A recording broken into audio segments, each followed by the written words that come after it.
Yo, what's up, YouTube? It's your boy. Just kidding, I'm not doing that. My name's Christian. This is my first video. I'm going to be talking about gear. I'm not just playing music, and you don't hear what I sound like. So, hi, this is what I sound like. I hope you like it. I'm new to this shit. Like, subscribe, do what the fuck ever. Here's that video on that head that I'm talking about.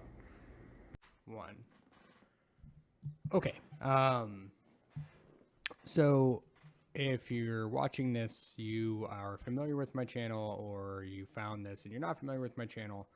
My name's Christian. I do bass covers on YouTube. I also have a podcast unrelated to all this. But the reason I'm making this video is the bass head that I've used for 4 years now is an SVT-3 Pro.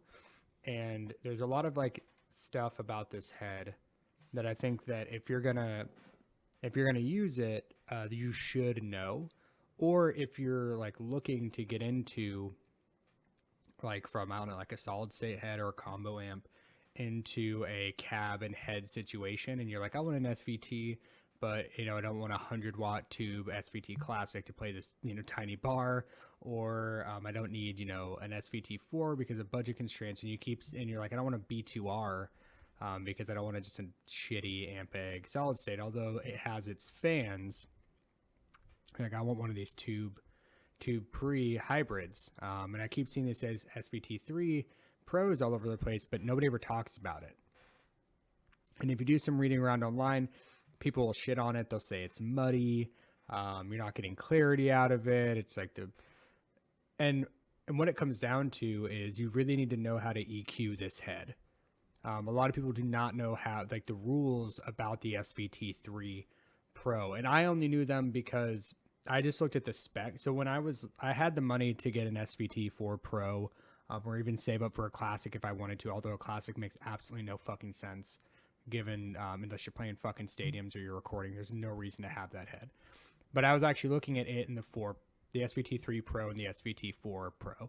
And it just, on spec wise alone, I'm like, they're very, very similar. Higher wattage on the SVT4 Pro, which I don't think is necessary, but that's the one that everybody tends to use. But the SVT3, it's got, the 4 12AX7s, a 12 AU7.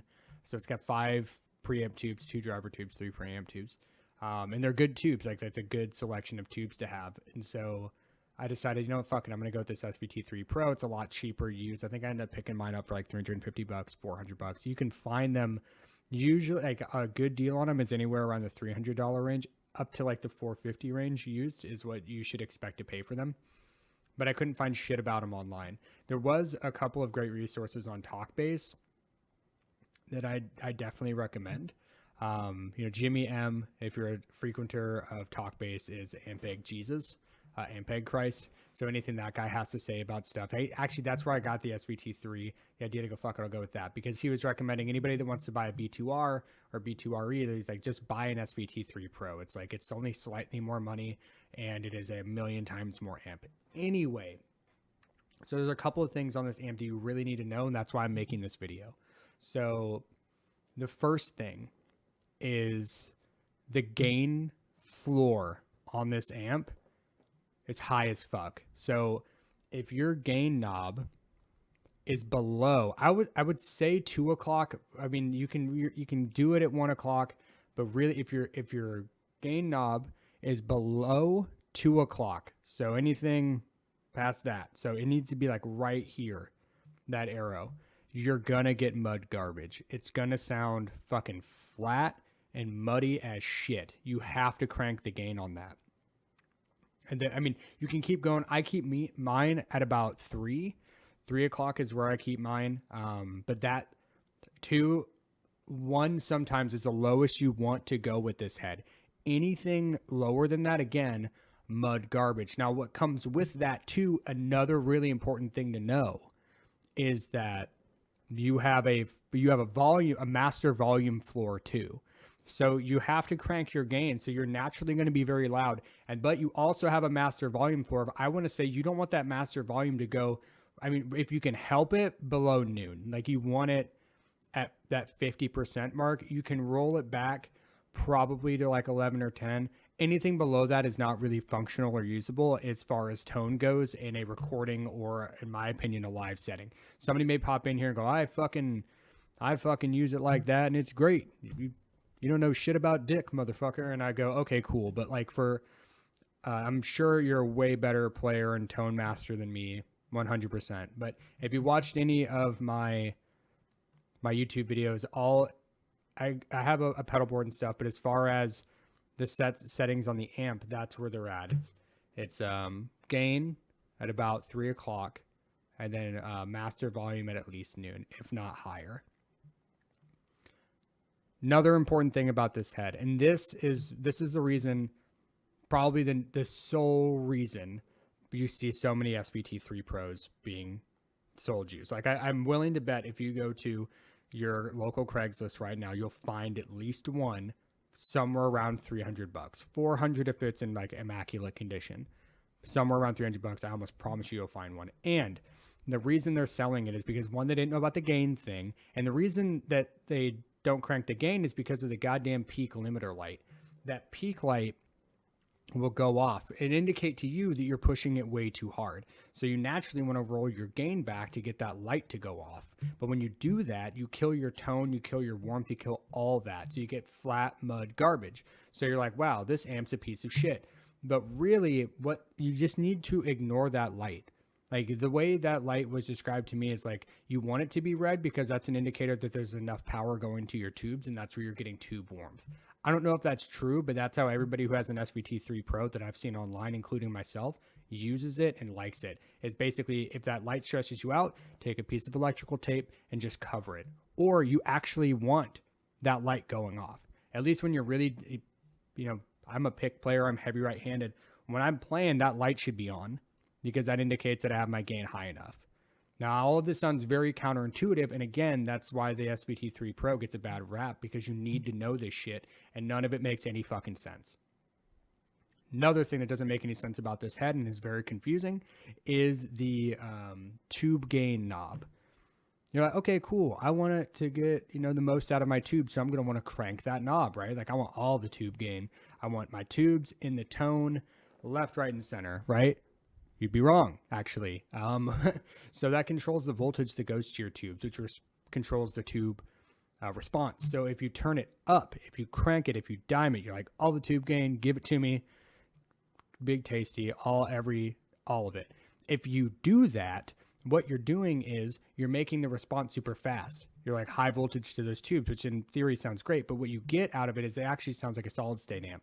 So if you crank that, you can actually make your amp just sound like a B2R. So if you like Ampeg solid state, you just crank that and you have the B2R tone. If you turn it all the way off, what you're getting is very sluggish, slow response, which is like tube response. I personally don't like this. I feel like there's a bit of a drag. If I turn it all the way off, I haven't used all tube amps enough, but it has like a bit of a drag to it that I'm not a fan of. But according to the Ampeg video that's on YouTube, that's what it is. If you crank it all the way off, you're getting full tube sound. I keep mine somewhere in the middle, probably like 11, 10 o'clock, a little bit inching towards that tube side, but somewhere in the middle, and I find that gets me there. But yeah, SVT-3 Pro, it's a great head. Just people don't know shit about it. So if you're in the market for one, if you found this video searching SVT-3 and, other than me and other people doing, because I've made that search, me and other people doing like searches for it to try and find a review or somebody talking about shit you need to know in regards to it somewhere online. It's just people doing covers that happen to have one. But those are the key things about it. I'll upload, at the end of here, I'm just going to do some just raw audio stuff with my settings that I set. I use the graphic EQ. I'm a mid-range monster. Sorry, I'm also a pick player if you're a finger player. Sorry about it. Everybody on YouTube plays with their goddamn fingertips. There's not enough bass players that play with a pick on here. It's like Patrick Hunter and fucking random people, all right? But anybody who's actually like a professional YouTuber for bass shit all plays with their fingers. You have 99% of it. Don't come in my comments. Call them throwing all that nonsense because I play with a pick.